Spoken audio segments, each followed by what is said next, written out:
हाँ, मेरे भाई बहनों, ज्योतिष के शिक्षार्थियों, जिज्ञासु लोगों और मेरे समस्त भारतवासियों को मेरा सादर नमस्कार और जय भारत। कल मैंने आपको उत्तम स्वास्थ्य के कुछ योग बताए थे। किसी भी कुंडली में उसको आप अप्लाई कर सकते हैं। अब आयु का जहाँ तक संदर्भ है, जब तक आप किसी भी जातक की आयु का निर्धारण न करें, मोटा अनुमान, वैसे तो ये बड़ा दुष्कर कार्य है, तो कोई भी भविष्यवाणी करना निरर्थक है। ये बात कल के एपिसोड में भी बताई थी, एडवांस एस्ट्रोलॉजी के।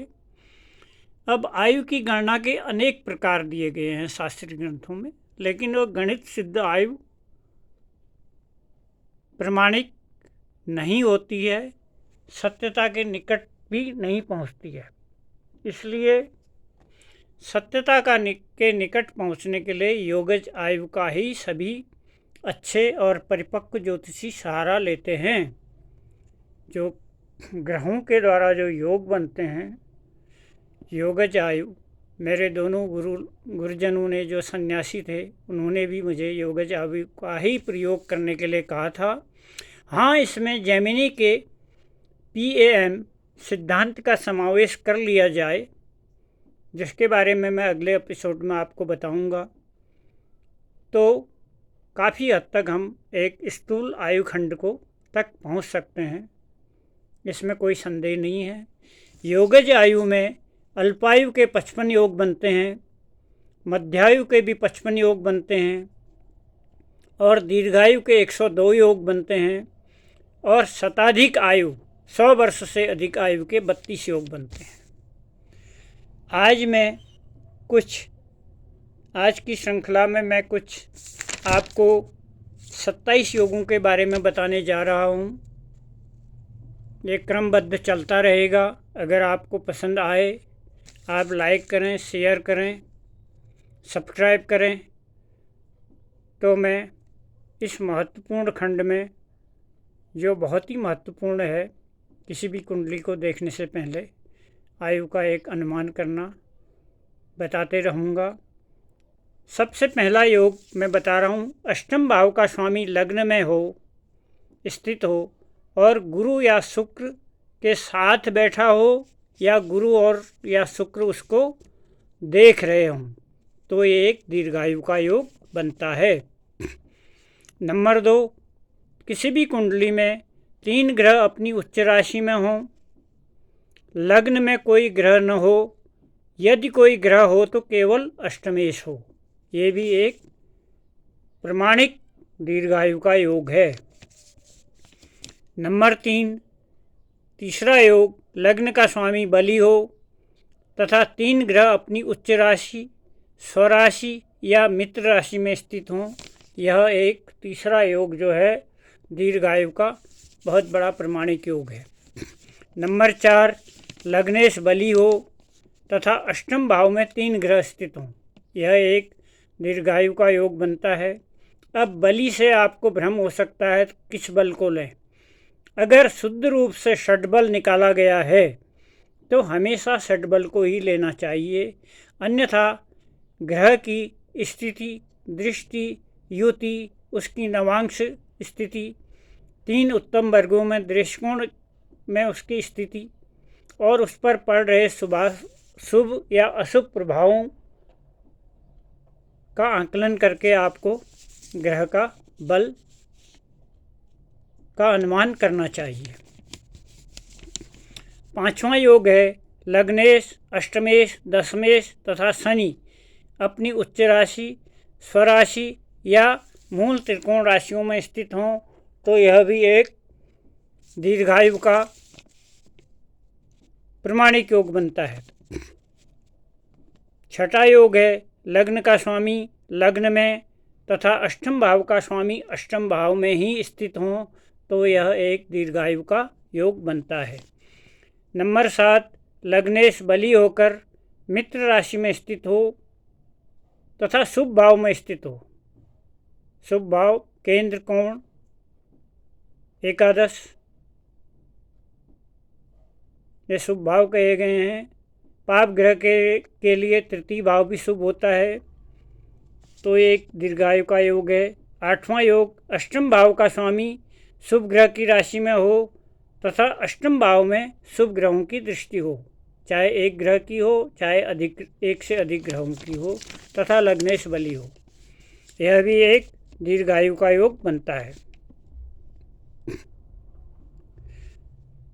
9वां योग, लग्नेश तथा अष्टमेश केंद्र या त्रिकोण में स्थित हों तथा उन पर शुभ प्रभाव हो, चाहे शुभ ग्रह उनको देखें चाहे शुभ ग्रहों के साथ हो। नैसर्गिक शुभ ग्रह, यहाँ कहने का तात्पर्य ये है, नैसर्गिक शुभ ग्रहों के साथ बैठे हों या नैसर्गिक शुभ ग्रह उनको देखते हों।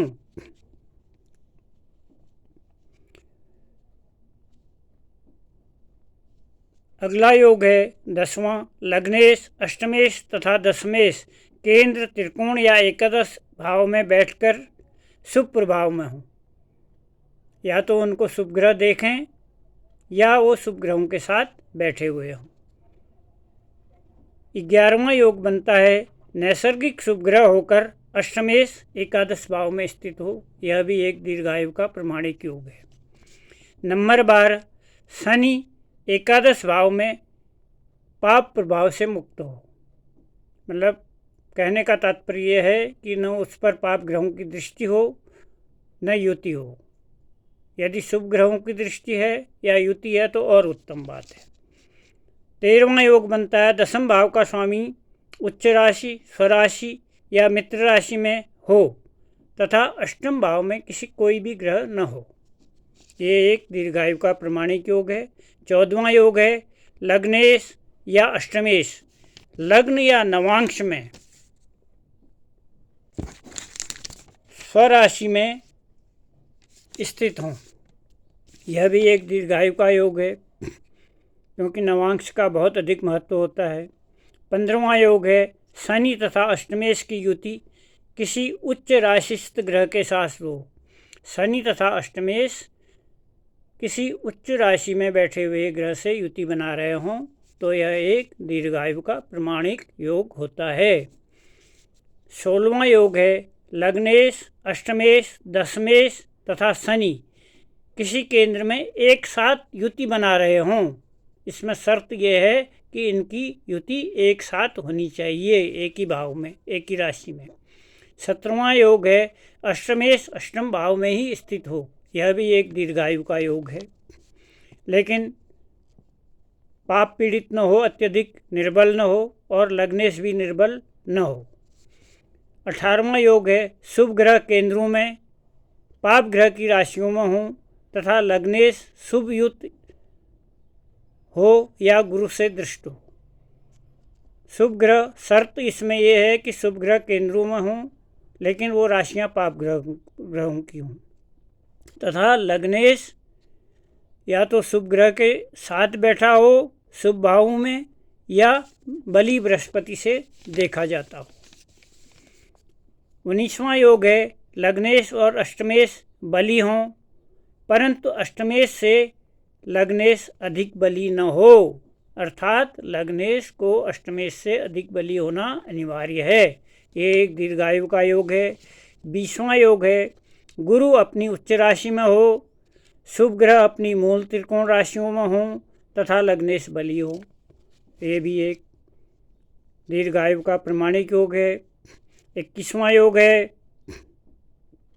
लग्न, सूर्य लग्न तथा चंद्र लग्न तीनों बली हों तथा लग्न से तृतीय तथा अष्टम भाव भी बली हों, यह एक दीर्घायु का प्रमाणिक योग है। 22वां योग है पाप ग्रह 3, 6, 11 तृतीय षष्ठ तथा एकादश भाव में हों तथा शुभ ग्रह केंद्रों में, यह एक दीर्घायु का प्रमाणिक योग है। लग्न से 6, 7, 8 या किसी एक ही भाव में या 2 या तीनों भाव में शुभ ग्रह स्थित हों, लग्न से या चंद्र से किसी से भी, और वो पाप प्रभाव से मुक्त हों, अर्थात विशुद्ध लग्नादि या चंद्रादि योग जिस कुंडली में बन रहा है ये दीर्घायु का योग बनता है। 24वां योग है लग्नेश केंद्र में स्थित होकर बली गुरु या शुक्र से देखा जाता हो, यह एक दीर्घायु का प्रमाणिक योग है।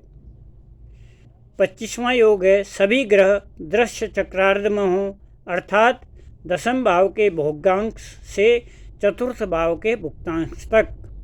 इसको आपको भाव कुंडली से देखना होगा। लग्न स्पष्ट को दसम भाव में रखिए, वो दसम भाव के उस जितनी डिग्री शेष रहती हैं वो दसम भाव के भोगांश होंगे। और लग्न स्पष्ट को चतुर्थ भाव में रखिए, जितनी डिग्री लग्न स्पष्ट है वो चतुर्थ भाव के भुक्तांश होंगे। माना किसी का लग्न 20 डिग्री में है और दसम भाव में कोई ग्रह 21 डिग्री में बैठा है तो वह 10 दृश्य चक्रार्ध में आएगा। इसी प्रकार 21 डिग्री से चतुर्थ भाव में भी 21 डिग्री से कम कोई ग्रह बैठा है तो दृश्य चक्रार्ध में नहीं आए, भुक्तांश तक दृश्य चक्रार्ध में आएगा, क्योंकि वो भुक्तांश उसके 21 डिग्री कहलाएंगे। 26वां योग है पाप प्रभाव मुक्त अष्टमेश होकर शनि पंचम स्थान में हो तथा अष्टमेश बली हो और क्षमा चाहता हूँ, पाप प्रभाव मुक्त होकर अष्टमेश शनि पंचम स्थान में हो, लग्नेश बली हो और अष्टम भाव में केवल शुभ दृष्टि हो, यह भी एक दीर्घायु का योग बनता है। लग्नेश व अष्टमेश की युति कहीं पर भी हो जो पाप प्रभाव से मुक्त हो, यह भी एक दीर्घायु का योग बनता है।